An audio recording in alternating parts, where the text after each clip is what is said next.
What's up, guys? This is Cappie Pondexter, and this is my road to legacy. This is an old ass man versus a young ass man. All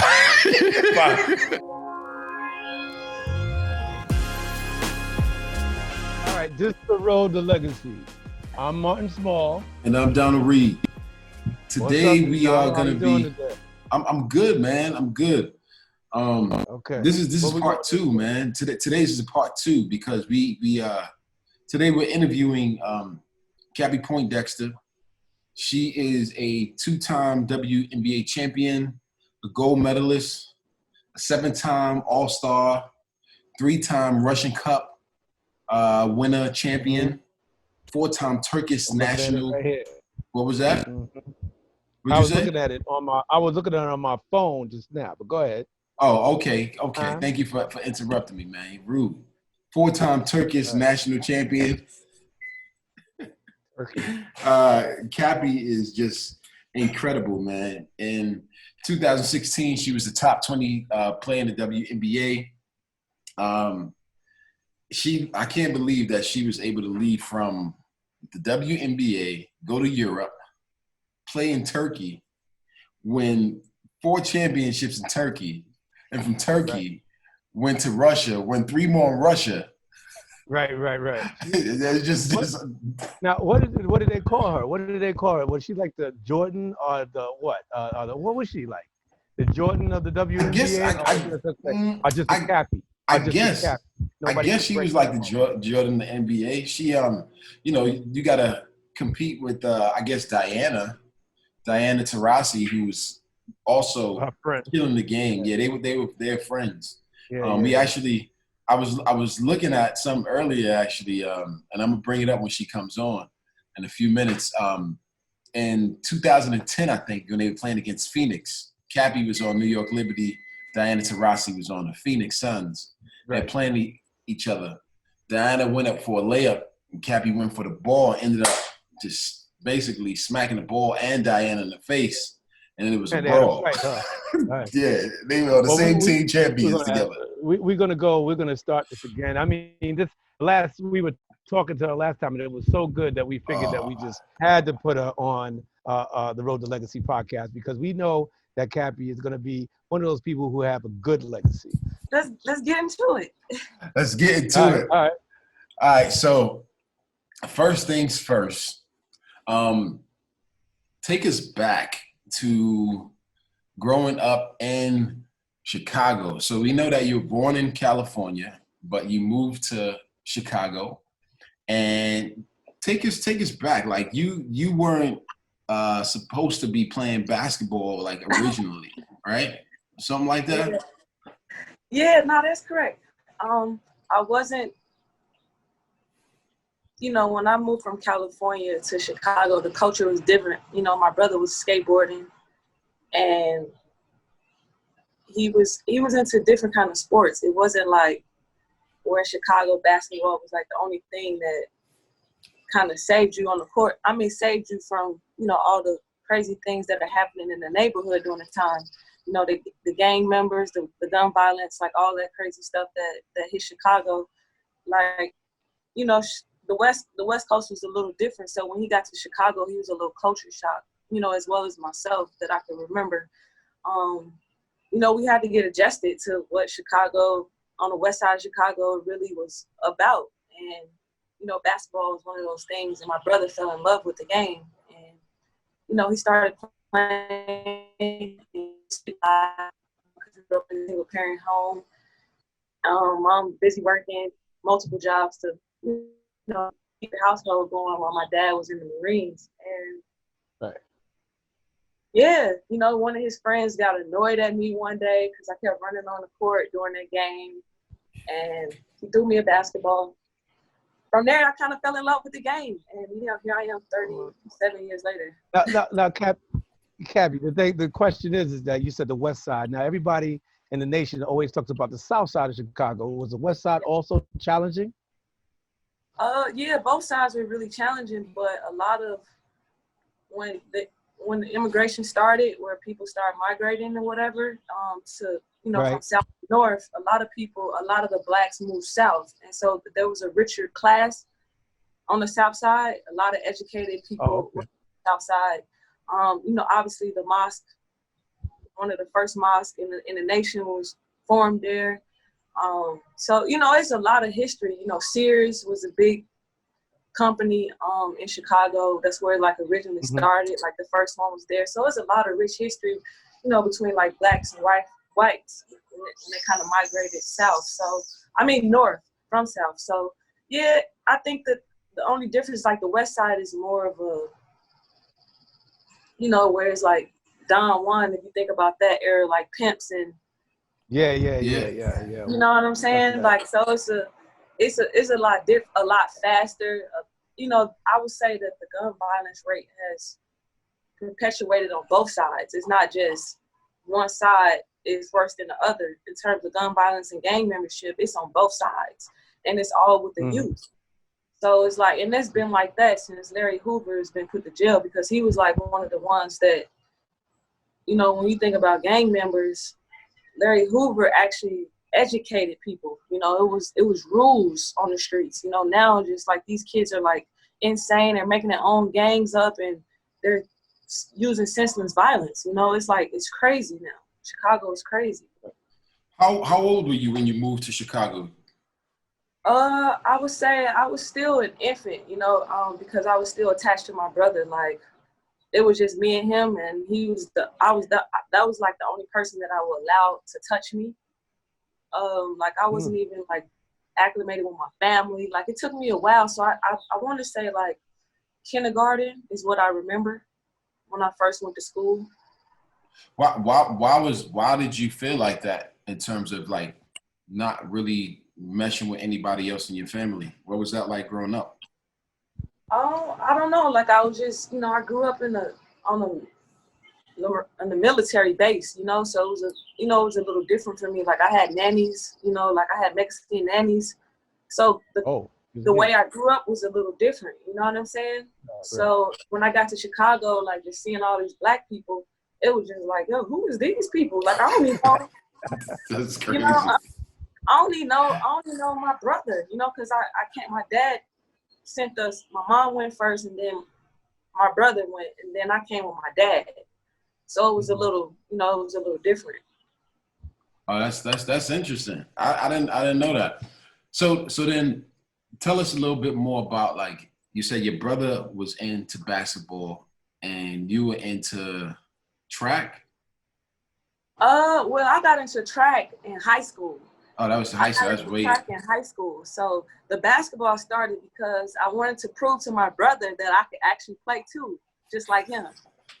That's how it started. So every day, you know, I would have my basketball and I'd be like, look, you know, I could put it between my legs, like, look, behind my back, you know, like all these cool things. Like, I was really trying to impress my brother, like, you know, because he was an important figure in my life growing up. So everything I did was to kind of please him. Go ahead. I'm sorry, Don. No, you go first. That's cool. You like talking. I was going to ask, if you went to the court, oh yeah, I do. I love talking over you.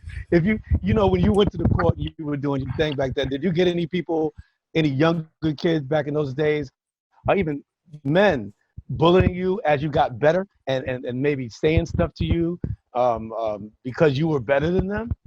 Well, yeah, it started because like me and my brother was in private school pretty much our whole entire like elementary, and he was in a private high school institution. And he would pick me up because our schools are connected to each other. So he would pick up and walk after him, and like I was being teased, you know, in my private school where, you know, it's supposed to be safe. And For what? Because I played basketball. What they teasing you for? Because I was the only girl to play basketball in the whole entire school, and everybody on the block knew it was me. Wow. What y'all live in, like a small town or something, or? No, I mean, I grew up in the Holy City. Like, if you know what the Holy City is, like K-Town's like infamous West Side, like of all the bad places, if you go on the West Side of Chicago, like I grew up in that neighborhood. So like everybody knew that I was the only girl playing basketball. So it was just like, that's Cappy, you know? Like, but the girls teased me a lot, and And some of the guys, like they would be rough with me, but I later learned out that they liked me, you know. So it was a little different. That's usually how it is. That's funny. So what was some of the things that really inspired you, like growing up? I know you said your brother was one of your, you know, that was your go-to person who you used to look up to and follow after. Was there anybody else that you kind of looked up to growing up besides your brother? In my family? Just in general.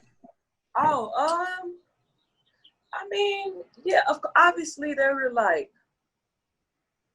basketball figures that played a prominent role in my mentorship as I was growing up. You know, like Michael Jordan in the 90s in Chicago was huge for our city.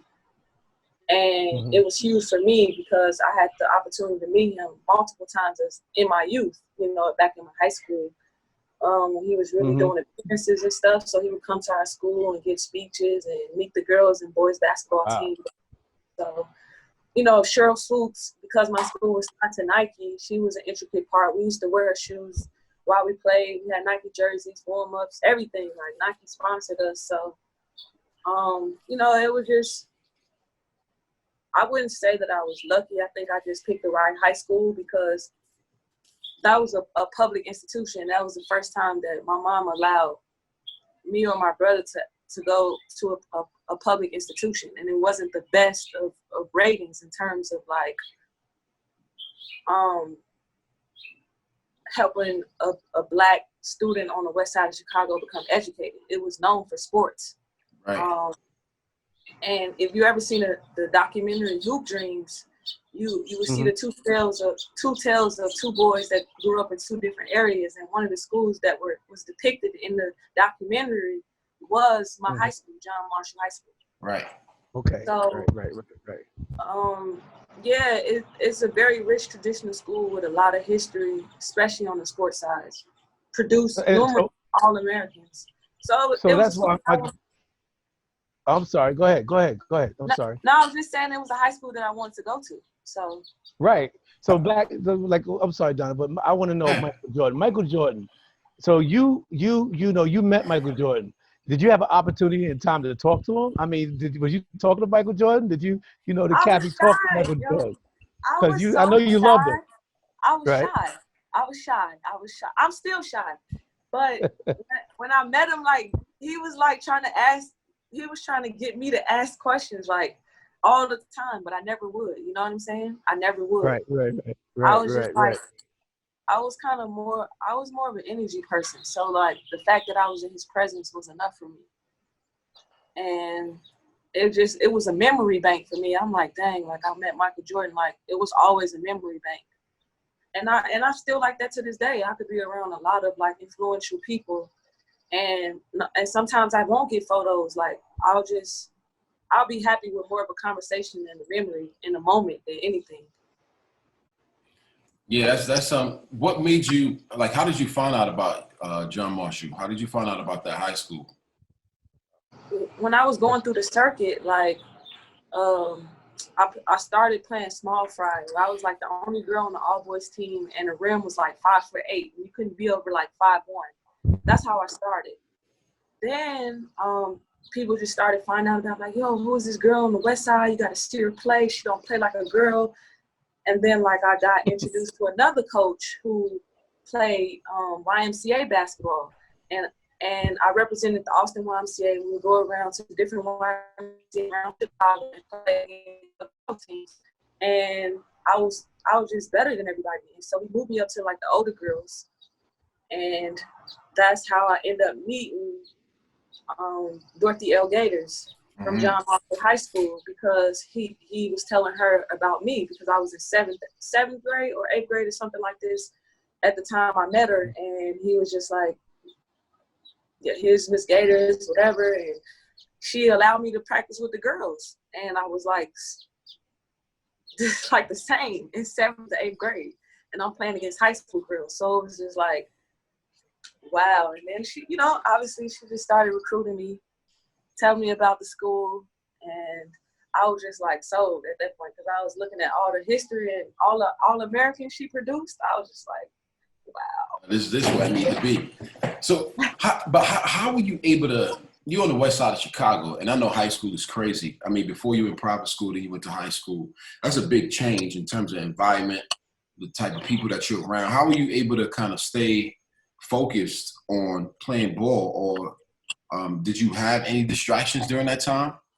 Yeah, it was numerous distractions, but I think basketball was the glue for me. It no matter like how distracted I would get or want to get frustrated because I want to hang out with my friends on the weekends, like basketball always called my name, and basketball was something that I really truly loved, and it wouldn't let me get far away from it, and all the influences that were in Chicago, it was just from my family with faith, growing up in the church background, and then being connected to basketball, it kind of kept me motivated, and yeah, it was just something that I followed. I didn't know what was going to come from it. I really didn't care. It was just a game that I actually fell in love with. When you were growing up and John Marshall, did you see or know anybody who was affected by gun violence back then? Oh yeah, it was crazy stories happening. I remember one particular. It was this guy named Quentin Richardson, not Richardson, but Quentin Richards, and he was like the nerd in the school when he first got there. We all came in as freshmen. He was a nerd, and but he was cool because he could dress. And he had all the Jordans, all the fresh gear that the kids wanted in the 90s. He had it because his mom made sure that he had everything. But he got involved in being in gangs and selling drugs. And he ended up getting on a heist with the police. Got out the car that shot the man to death. And he was a junior in high school. That was probably the craziest story. My prom date, actually, me and him separated towards the end of the night. He ended up dying from drinking and driving.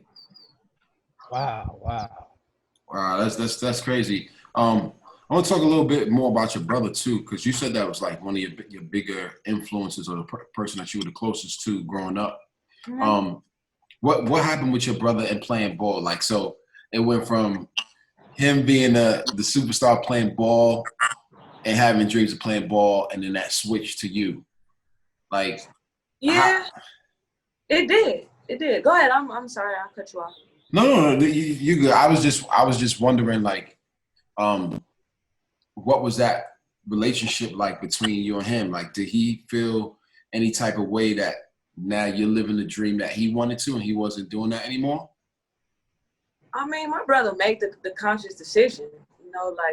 Like I said, my brother, his dad was also in the military. He lived in Hawaii, he lived in California before he moved to Chicago. So he was a little cultured differently. And when he came to Chicago, as rough as it was for him as a high schooler, he adapted to the street life. So it became him following the dream, but then still want to be connected to his Black friends. So it was a culture shock and change for him, and so he chose to be with his friends. I made the decision to choose basketball and not be with my friends. So I don't think there was any animosity. I think he was tough on me because he thought that I could do a little bit more than what I did or was doing. And so he was tough on me, but, he was my go-to when I felt down, when I felt like I felt cheated, or I felt that I didn't get the notification that I should have on something. It was a lot of things, but he was always there. He was on a ride with me. He lived in New York with me. He was a driver for me. He was an assistant for me. He did a lot of amazing things to make sure I was on track. My brother was always by my side, and I never asked or never made him feel less than a man. I probably said some things out of anger, just frustrated with the overall business. But other than that, I don't think I made him feel less than a man. You know what I mean? I always wanted him to have his own or feel like he can accomplish anything. still at whatever age he was at, you know? Yeah, that's a big deal. Having somebody who's like your ride or die, has your back, especially in, you know, since your pops wasn't around. You know what I mean? Because I remember the last time we talked, I was telling you that, you know, I grew up in a group home half of my life, so I didn't have that like family outlet or somebody to kind of talk to. It was just the guys that I grew up with. You know what I mean? So it's interesting for you, and I love hearing like the backstory of some of the challenges that people face on their way to becoming who they are. You know what I'm saying? And so and see, yeah. I was just gonna say, and you know, because it's just, you know, the Zoom it throws me off a little bit, but we have something in common. Us three have something in common, and you know what's deep about it is that Donald. I don't know if you know about Donald. I'll start with me. The first time I saw somebody get killed, we're talking about shootings and stuff like that for a minute, was when I was like 7 years old in front of my building. Donald had seen death when he was young also. Somebody had shot at him. You're telling us so this didn't stop us. This didn't distract us, and that's why we asked that question, Cappy, if you actually had seen things like that, and what side of the hood you were on. Was it violent? Was it not? But I needed the people to know that everybody goes through adversity, but you can overcome that. Oh, yes, absolutely. I mean, I feel like life is full of adversity, you know, to get you from one point to the other, you know, in your life. You know, I think when you reach a certain age, you know, you go from 5 to 13, you know, 13 to 16, or 16 to 21. Like those are different time periods that are that we embark on as people, but they're really like time lapses that we go through and really have changes and adversity through all those moments to kind of get us there. You know, I think that's the secret about life, and the joy about life is getting to those moments, you know, and I take great joy in it, you know, waking up every single day or having the opportunity to, you know, because I feel like life is being shortened right in front of our eyes. yeah, especially as someone of color, like a Black person. It's just crazy, like bringing up to date where we are right now, and it just doesn't feel like anything changed. You know what I mean? And so, for you going through high school and playing at Rutgers, those are huge steps. You know what I mean? And not having something kind of throw you off course. You know what I'm saying? So, Right. and going into my next question for you is like, what was some of your biggest challenges that you faced, you know, from college going into the WNBA? Honestly, I came into success very early from college to the WNBA. I think Coach Stringer did a phenomenal job of preparing me for the next level. And a lot of people don't know is I was a Prop 48 student out of high school, and I had to sit out and maintain a GPA for my whole first semester, and I wasn't allowed to participate in any games for the University of Rutgers. I had to earn my 5th year back so I could compete for a total of 4 years. So I end up, after my first year, getting a GPA of, I think, 3.0 or 3.5. And I played my 2nd year, which was my first year. Then I got expelled from school because I plagiarized in my junior year. So I was expelled for half a semester, Wow. which was my senior year. Wait, you plagiarized? You plagiarized? I can admit it. I plagiarized. All I had to do was a 2 to 3 page paper. But I'm going to say, I want this to be a learning experience for the youth, is that even though it was a summertime paper, I had the luxury to go to New York whenever I wanted. I stayed in New York for the weekend, and I came back that following Monday when my paper was due, which is an absolute no-no. Yeah. You don't do that for a 2 to 3 page paper. So what I did was I wrote the entire introduction, all me, copy paste 3 to 5 paragraphs of some crap off the internet, and then I I actually wrote the outro myself. So I did the intro and outro. So it's just the body. Turned the paper in. The lady, it was a new system at Rutgers where all you had to do is type in like 2 to 3 words, and then the the whole paper would come up from where it was plagiarized from. Wow. I had to go before a whole committee at Rutgers University to get reinstated. They accepted my letter and my apology, and I was able to come back to compete for the University of Rutgers. I decided to stay my 5th year to compete for 4 years, and I think that prepared me like beyond what I could imagine, because I was able to win like 2 championships in 4 years, in my first 4 years. That's crazy. That's crazy. Where did you get your leadership qualities from? Like, I don't think that people just, I guess, I don't know if people are born leaders or it's something that you're taught. You know what I mean? You were born with it. It is something, it's either you have it or you don't. And that's what I learned about being in show business, is either you got it or you don't when you walk in the room. And if you don't have it, you just don't have it. If you got it, you have it. It's just, that's what it is. And I think that's what leadership is, period. When did you realize that you were a leader? When did I realize that I was a leader? I guess when when responsibility was always placed on me from mentors, like from the beginning when I played on the all-boys squad and I was the center on the all-boys team. The coach was yelling at me the most. And I said, okay, why is she yelling at me the most? All right, something is up. Then I went to high school and I'm being yelled at the most. I'm being, I'm getting silent treatments. I'm getting like, get on the track. I'm getting all this. You're doing running. And then I get to college. It's the same thing.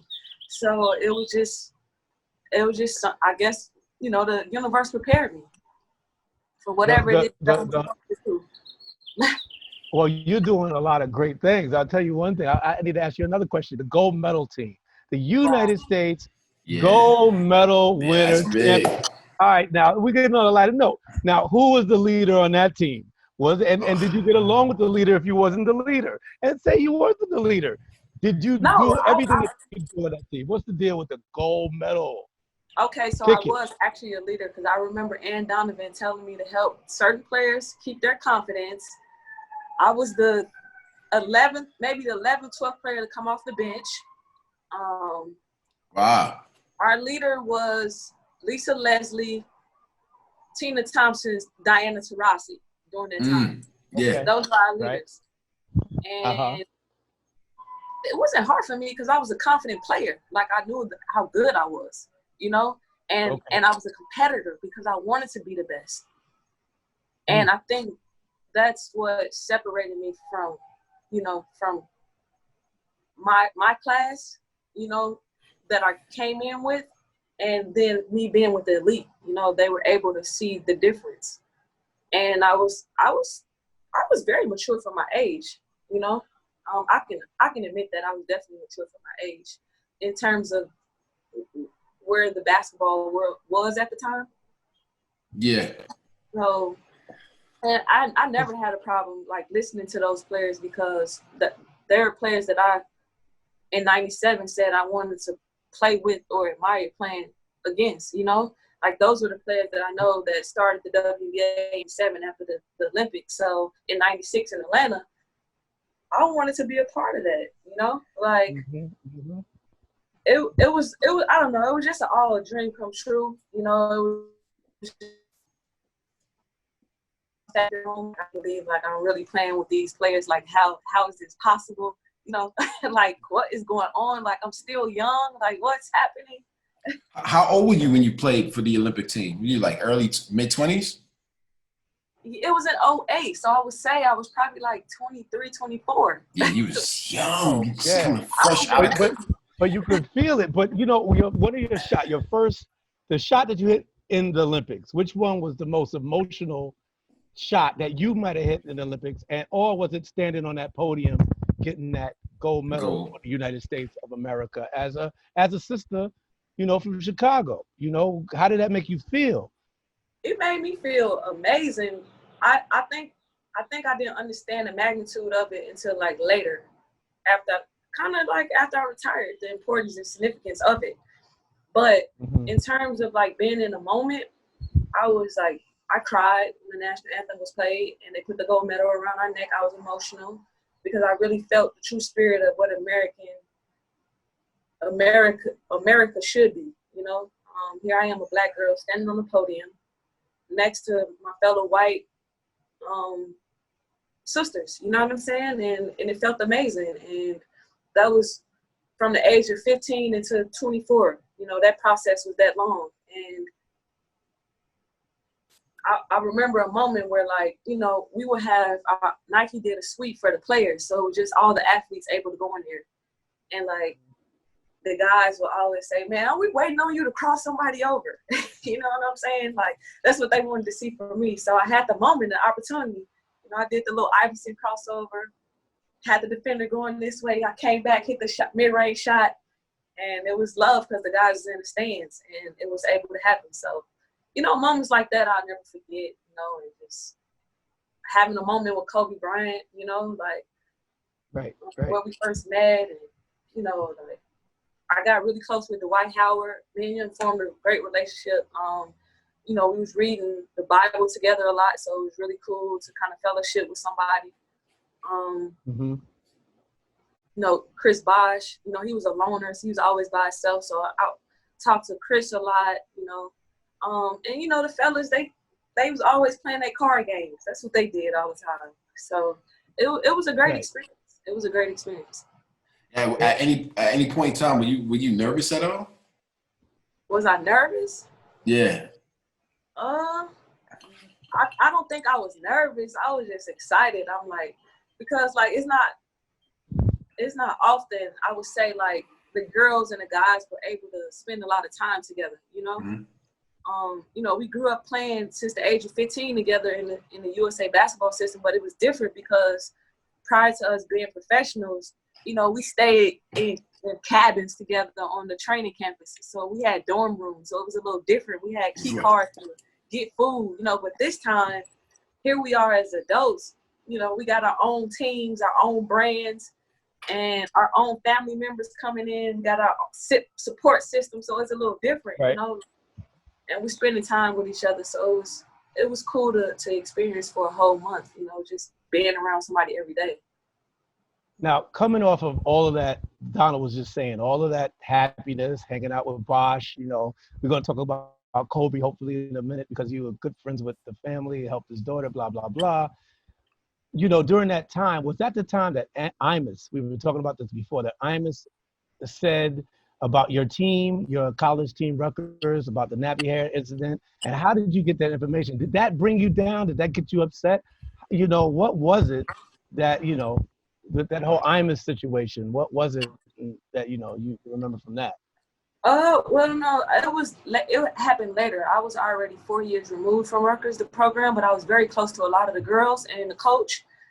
And when I got the news, I had got a lot of Instagram posts, but I also had got a lot of messages from the girls and Rutgers University and officials, and then my coach, Vivian Stringer, telling me to not respond to people, that it was handled and let them handle it. And if I was to say anything, to say this statement. And, when I first heard the news, I was very disappointed, because I did the research. I didn't even know who he was.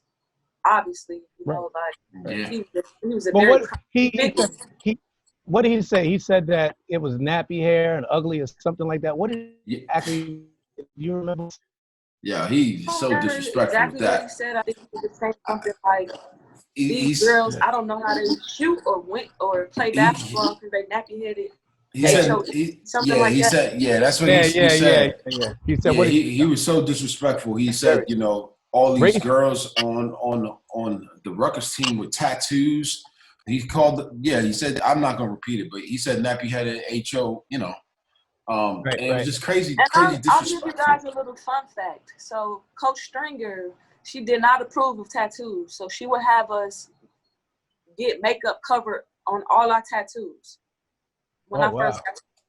So during this time, I don't even know how he got that even in his mind. See, yeah. How did he get that information then? Which is crazy. Well, you know, but I later found out that he also said the same thing about Serena and Venus Williams multiple times. Yeah. So it's not. It was not just something new. It was repeated behavior. But then he ended up getting more money after that. After he got fired. So it just showed us and showed where the state of America was really at. You know, unfortunately. But he's no longer with us. You know, rest in peace to him, because I have no hard feelings and I have no judgment. That's something he has to live with. But yeah, it was a very sensitive time for a lot of those young girls because they never had to deal with racism in their face. Right. And for them talking about it in the 20th century was different, you know, but they did a great job. They represented themselves really well. The university did a great job of releasing statements. So I think it ended up turning in our favor, if I might add.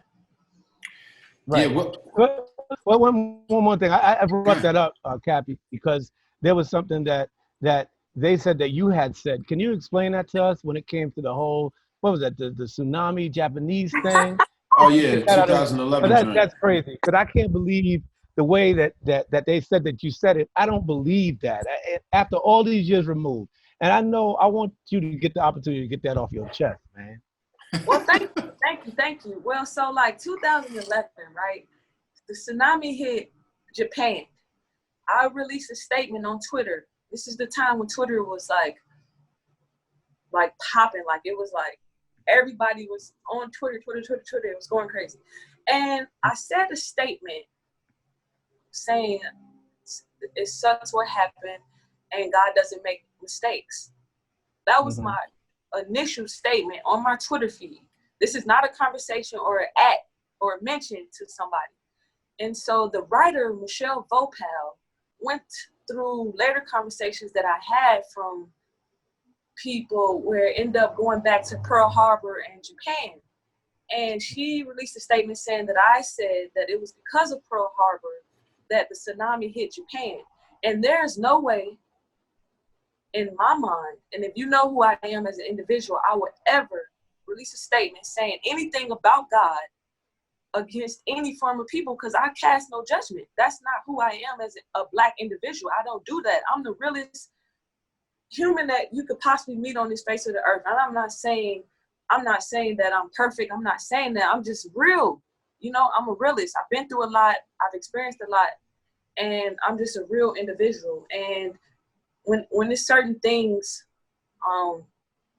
like that could affect me, it really did in my career at that time, because I couldn't release a statement. I had people threatening my mom, threatening my family household, and I was in Russia playing basketball. You know, and the New York organization did a great job of shutting all of it down. You know, I had to get off of social media for like 2 months. They had my password security. They had all that information. They were controlling and paying attention to everything that was going on, because it was a scary time for me and my family. But you know, I never talked about it, but it affected me. Every time I saw her, it was like resentment. And I wouldn't say it was hate, it was definitely resentment. And I'm glad that I'm able to talk about it now, because, you know, I kind of let all that stuff go when I let basketball go. Yeah. And it's just unfortunate, you know, that, and I learned a big deal, you know, to make sure that when I'm adding people, that the conversation is not getting twisted, or when I'm mentioning or saying very the things that I say and my intentions. And you know, I'm happy you asked me about that. I appreciate that. Thank you very much. You're welcome. Did you have to apologize for that? Oh yeah, I did. I did have to apologize for it, you know, but I was young. I was the face of a franchise, and sometimes you have to do things.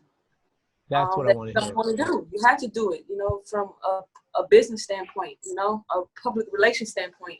And, you know, I just did what I had to do to keep the good grace and make sure the fans are still staying in tune with the organization.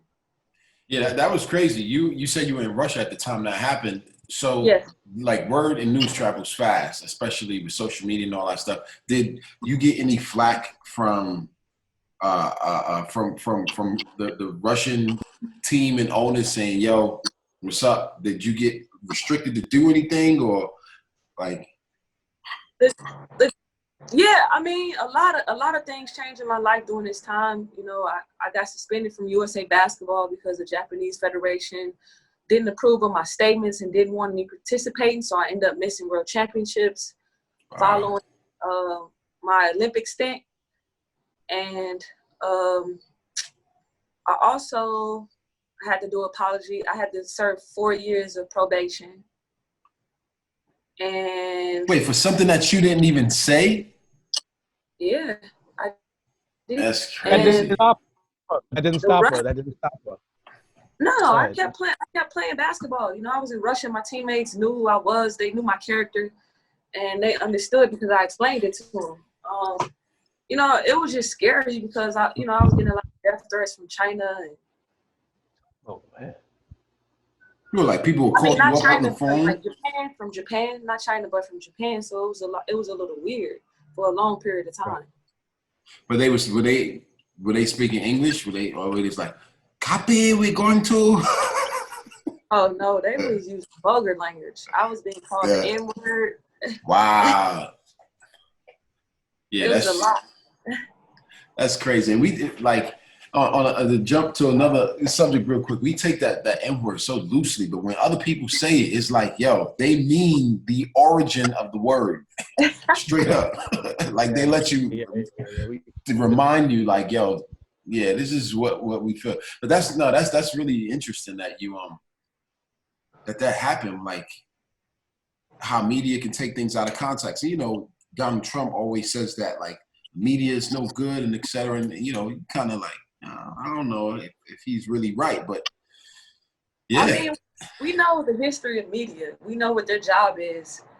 I think the thing is to, you know, obviously you want to form good relationships with media because they're an important piece of our society that kind of make the world go around like money do. And, you know, you think about it, whenever you want some information, the first thing you do is go where? Probably to a news source, you know, so it's important. But then also, you know, and I'm saying this to all my youth that are paying attention that are kind of going through the same process that I went through is, you know, you have to train yourself to really learn the media. You have to learn what a beat writer is. You got to understand the language of different media outlets when they're asking questions, because sometimes them asking questions can trick you into writing the piece exactly the way they want it, you know? So it's important to really pay attention to media training when you have it, because, you know, just like they manipulate to get the answers they want, you can do it you can manipulate what you want to get out there. So I think it's important, you know, especially when you're building your brand. How often did, like, when you're in the WNBA or when you were playing at Rutgers, did you get that media training? Is that like once a week, every month? How did that go? It was pretty often. I would say, you know, in college it started like there's media every day after practice. So it's like you get used to talking to different type of writers every single day. Then you know them on a personal level and by first name basis, and you kind of form a relationship. Then they follow you into the pro level. And then, you know who certain writers are, you know, certain tones. And then, you know, obviously when that situation happened with Isaiah Thomas in New York, you know, I think New York really took attention, really trying that came through the organization, because it was very important that we understood what was going on being in the media capital. And so we would have this media class. What happened to Isaiah Thomas? I'm not there. The allegations that came out? Yeah, he had an allegation charge of sexual assault. Yeah, but he was the GM, right, of the Knicks at the time. Yeah, and then he was president for the New York Liberty, the female. That's right. I forgot about that. Yeah, I forgot about that. That's why I asked. I forgot about that.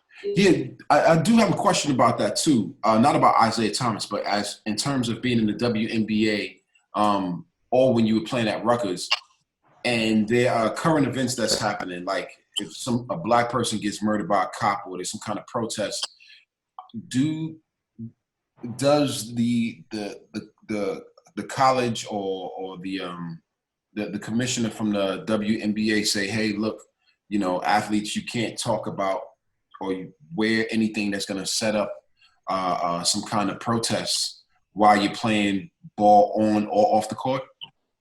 Oh yeah, it's a lot. Like I remember in college when 9/11 happened, we could see the smoke, and our coach stopped practice so we can watch the news. She literally, when she found out, she stopped practice, and then we just started. All of us was crying watching the news, and we would take recruits down to ground zero because they wanted to see it after it happened. Like when they started letting people go back down to New York, a lot of the recruits wanted to see ground zero, so we would take them down there.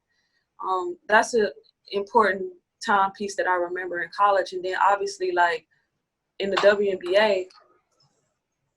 When the Black Lives Matter campaign happened, and it was a lot of talk about athletes should just shut up and play basketball. Yeah. And obviously like LeBron was one of the front runners for that. Yeah. That cause. And then the Minnesota Lynx team wore the T-shirts, and the police officers were upset. In Minnesota, so it was a lot of important moments that I can remember, but those are the two that kind of stand out for me.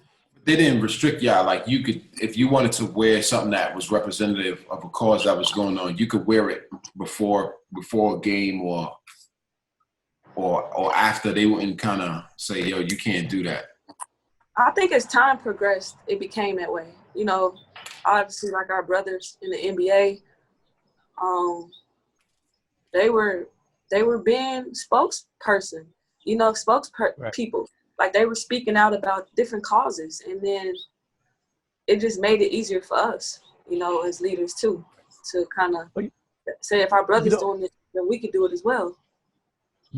Cappy, as you listen to the podcast, you're going to hear me say crazy stuff sometimes. Yeah, he's a black Republican, so he's going to say something crazy. I'm going to say something crazy sometimes. I'm going to say something crazy.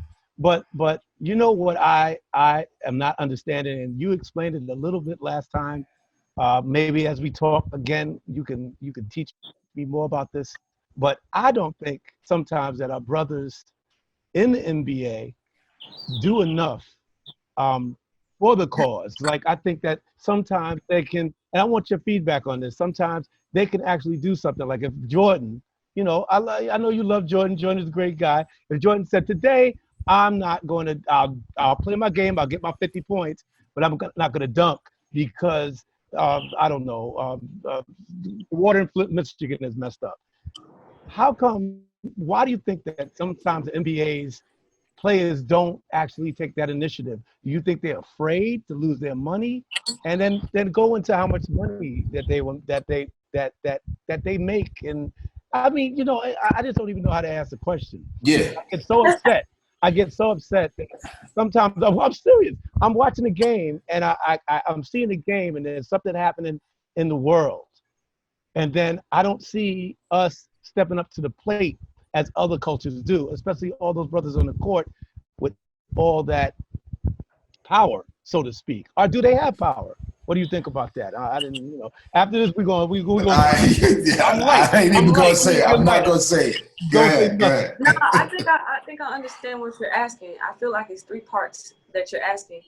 The first thing, people look at athletes in general and they see the dollar figure next to the athlete. That's it. They just judge the book by its cover. They really don't dissect a person. You have to be very strategic about how you move once you get all this money. And I think sometimes when you have figures that are like Michael Jordan or Odell Beckham or David Beckham or LeBron James or Kobe Bryant, you see the superstar, you see the things that you see through the media, but you don't know the day to day. And I think that's the part that's not connecting for me, because I'm on the outside looking in now, because I once was a player, but I also understand the outside world too, because we didn't make a lot of money in the WNBA. You know what I'm saying? It's not the same. You didn't make. You would. So when I think about different classes, and in terms of either social or economically, Mm-hmm. you're viewed different. You know what I'm saying? But at the same time, people don't see the work, like for real, because I know a lot of players that do things and don't put it out in the media. They just do it. And there's a lot of information that you don't know that these players are doing. I think the amount of money they make, the pressures that they have from the outside world, that the money adds up to it. I'm just going to say that from my perspective, because I know the amount of work that I put in as a WNBA player, and I have not even made as close to any of those players that play in the NBA. I've been fortunate enough Give me an example. Like when you were drafted into WNBA in your first 5 years, if you can say disclose it, what were you making roughly? My first 4 years, I was making $40,000 plus my Nike money, because I had an endorsement with Nike. So I was making that, which was $100,000 and $40,000. So I was making that my first year, which to me is a lot. Right. At that time, yeah. So Right. When you early 20s, that's like, what? Right. So the work you put behind that, the work that you think that the players put behind that, we don't really see. So, it's hard to judge them. That's what you're basically saying? Yeah, I'm saying don't judge the book by the cover, because you see the money figure. Don't think that. And I think a prime example of that is Kobe Bryant. He's a prime example of that. Everybody hated Kobe Bryant as a player. If you wasn't from LA, you probably pretty much hated Kobe Bryant, right? Mamba. It wasn't until he passed away where you start to see all this other side of Kobe that everybody loved and fell in love with. Like he took so many pictures. And if you think about any superstar, most superstars don't take pictures like the way Kobe took pictures. And he was smiling in every last photo, which can you imagine millions of people coming up to you all the time asking for a photo or an autograph? Can you imagine? And you to have that same smile in every photo that you've taken, that's pretty impressive to me. Yeah, and that says a lot about him. Yeah. I'm sorry, Don. Speak on your. I'm sorry, man. I just gotta. You stay cut me off. That must be a Republican mentality. That's how I roll. I gotta cut you off. No respect. It's the light-skinnedness. But I love you. This light-skinned brother love you. Speak on your relationship with Kobe and the family and how you feel about his death, and then I'll let the brother over there on my left talk. Me and Kobe had one of those like relationships where it's like when we saw each other, it was like, hey, what's up? Like we were catching up always. It wasn't until he retired and things kind of slowed down where I think we were actually like in both of our minds thinking like we'll be around forever, because I had just moved to LA and he was forming the Mamba Academy. And he was saying like the last time we did the event together that he held at the Mamba Academy, he was like, man, you got to see Gigi play, and you got to teach her the moves. You got to teach her how to dribble. You got to come see her play. Wow. And that was our last conversation. I never got to see her play. I never got to meet her. But me and Kobe, we just had that connectedness the first moment that we met back in 2008. And I was able to see him at his last game in Chicago, play there, and we talked for a bit. And then, I think the last time we did our event together was the last time that I saw him. What type of legacy do you think that he's going to leave? What type of legacy do you think that he's left a legacy already, but what do you think is going to happen in the next couple of years, even in basketball and outside of basketball? Since you knew him, what type of legacy do you think he's going to leave? I know it was going to be one for women.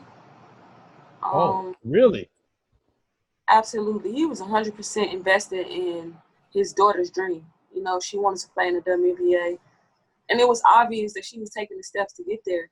You know, at 13, she was already mastering the fadeaway. She was long. She had the competitive drive like him. So it was just a matter of just time, you know, and obviously that was cut short for both of them. But I think his legacy would be that he wanted to make the WNBA popular. He wanted to make it special for his daughter, and he really advocated women's sports. He was a big advocate for women's sports, not just women's basketball, but volleyball, soccer. He was integral in so many female sports figures' lives. Like it was crazy the amount of time that he spent with women players, but that just showed, you know, what he was passionate about. And him getting to coach his daughter his last few years of his life, I think, really changed him as an individual. And you could see his light a lot more. You know, it wasn't always the Mamba mentality Kobe or the game face Kobe. It was Kobe smiling all the time, talking trash like, yeah, my daughter's gonna be good. You know what I mean? He knew it. Right. So, I don't know, man. It just 2020 has been a crazy year so far, but his legacy and his blessing that he left with all of us is a positive one. So I'm happy about that. Yeah, speaking of like segueing it into like women's sports, and I know you saw what happened with the USA women's team recently. The Supreme Court made that they denied them that like equal pay as soccer players. Like, where do you think the sports world is in terms of, you know, respecting women's sports and receiving equal pay, or if not equal pay, at least comparative pay? Because when you started, you said you started making like 40 grand, and I don't know what the salary is for somebody who just jumping into the NBA, a male. You know, do you think that's gonna change? I mean, it's starting to. We just signed a new CBA, and the max players can make was $500K, and I think the minimum was $100K. So that's up for the next 8 to 10 years. You know, I think change is inevitable. Obviously, it's going to happen, but, you know, to credit the WNBA from its beginnings to where it is now, it's been around for 25 seasons now. What we're celebrating, I think that's important. And I don't like to compare because what we are in the WNBA is way ahead of where the ABA or the NBA was when the players first started in their first 25 years. We have more visibility. Obviously, our accommodations are a lot more better. I mean, not a lot more, but a lot better. You know, we're making strides. You know, I think we're the most successful women's league in history to be around. So that's a celebration in itself. You know, you got to take little steps before you can take big steps. We're a new entity. You know, Rome wasn't built overnight, so I don't think that the WNBA will be grown overnight as well. You know, like, there are things that we have to do better. We have to do better marketing. So people wanted to visit the WNBA or want to be a part of what the WNBA is about. You know, I think about the campaign in '97. Like, those players, they set the tone. Like, who got next? Everybody wanted to know who got next. Yeah. Right. Yeah, that was good marketing right there. Yeah, that was a good Everybody one too. wanted to know. Yeah, that's true. What does everybody want to know about the WNBA? That's the big question, and that's what I fight for. You know, as a pioneer of the game, I've always thought about what was next or what was gonna take us to where we should have been, but they always looked at me like I wasn't thinking in the box, you know. But I've always been a person that thought outside the box. You know, that's just my character, and I think they're starting to understand it now. And I just want us to grow, you know, because I never thought that I would make $1 million in the WNBA, but I always dreamed of a player making $1 million in the WNBA. And that's what I want to happen. I really do. And I think it's possible. I think Kobe believed that it was possible. And who knows? Gigi probably would have been the first player out of high school to make $1 million. We don't know, you know, the impact that Kobe would have had when his daughter would have been eligible to be in the WNBA draft. So I don't know. You made money. You made more money overseas, though, right? Oh yeah, I cashed out overseas for sure. So what's like? Why and how did you end up going overseas to play ball? Because wasn't it kind of like in the middle of your career in the WNBA where you went to Europe, like when you played in Turkey? Yeah. So like, every player pretty much has the choice to either stay at home, market, brand yourself, find another job until the WNBA season came around, or go to Europe for 7 to 8 months, make money, and then come back and play in the WNBA. But you have to make that decision, because if you made the decision to go to Europe, that means you didn't have a break. But if you stayed home, you had time off to kind of, you know, give your body rest. And so I did it for 11 years, where I went from Europe to the WNBA. Wow. And yeah, I think the most time I had off was a month. I had a torn retina. A month? I couldn't exercise and do nothing because I had LASIK surgery, so I couldn't do anything for a month. And that was the most time that I think I had off ever in my 11 years.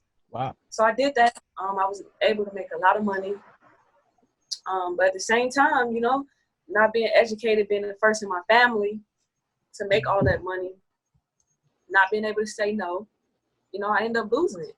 You know, I had bad management, a lot of different things that affected, you know, my career off the court, you know, but through the grace of God, I'm here now, you know. That's right.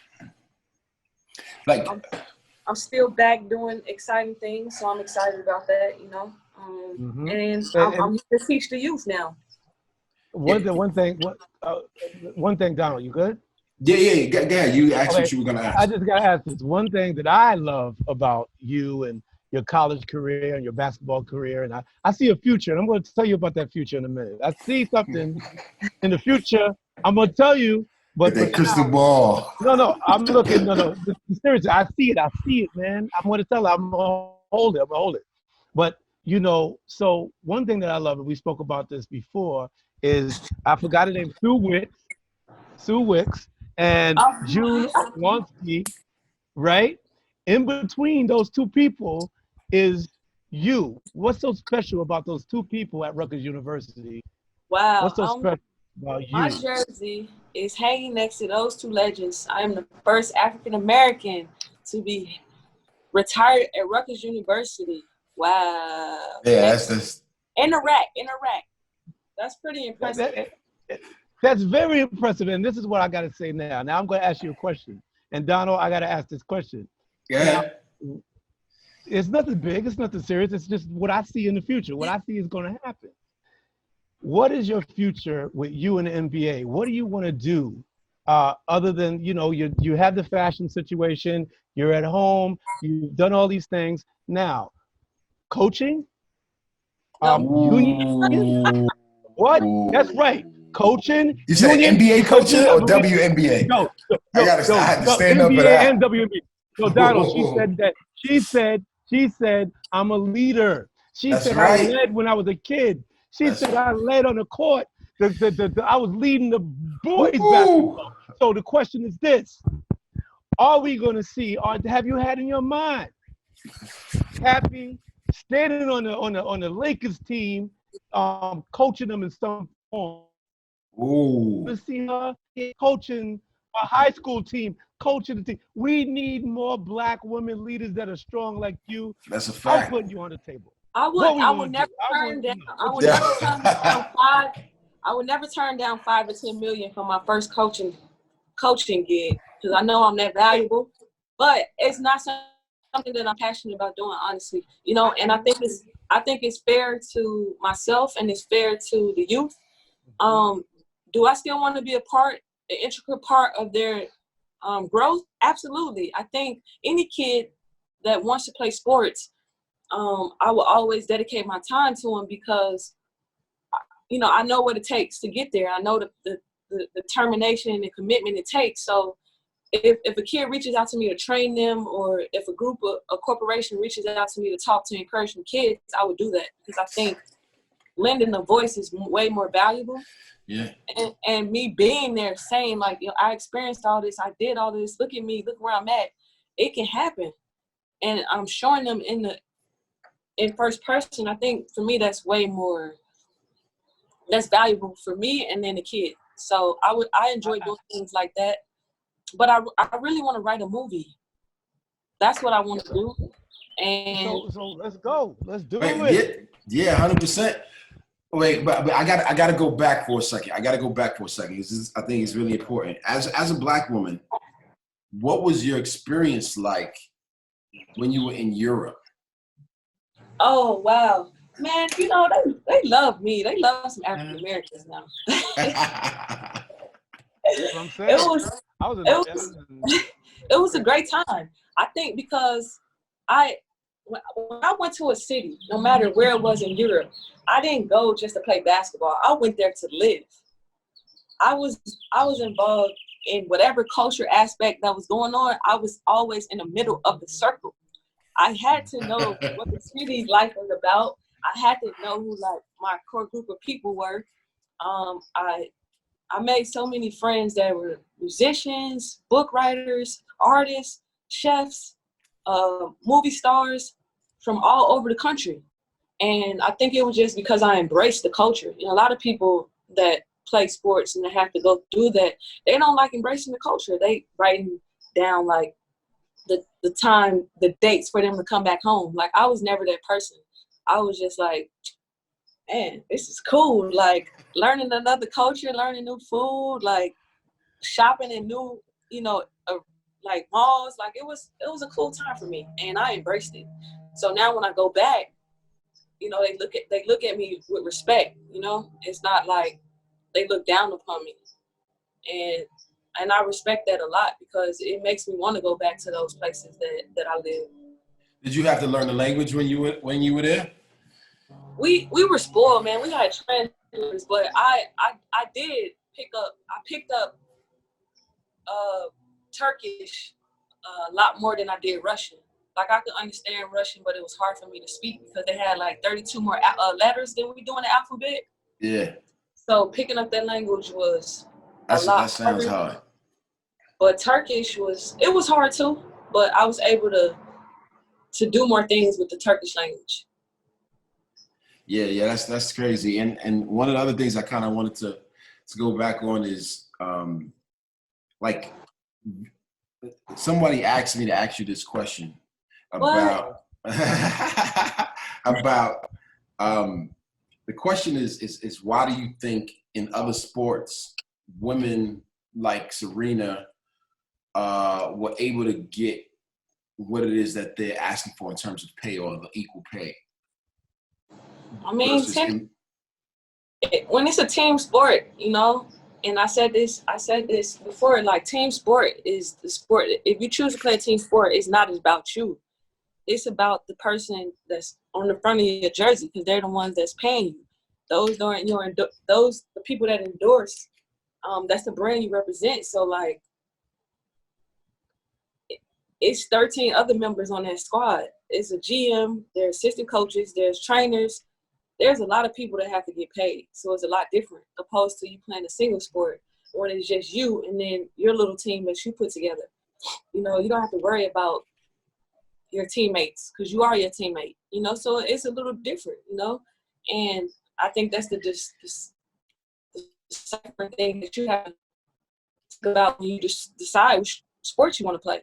I decided to play a team sport because I love basketball. Serena, she loves tennis, so she did that. Her and Venus, I think they're important because they did it at a time where Black girls were not involved in that sport.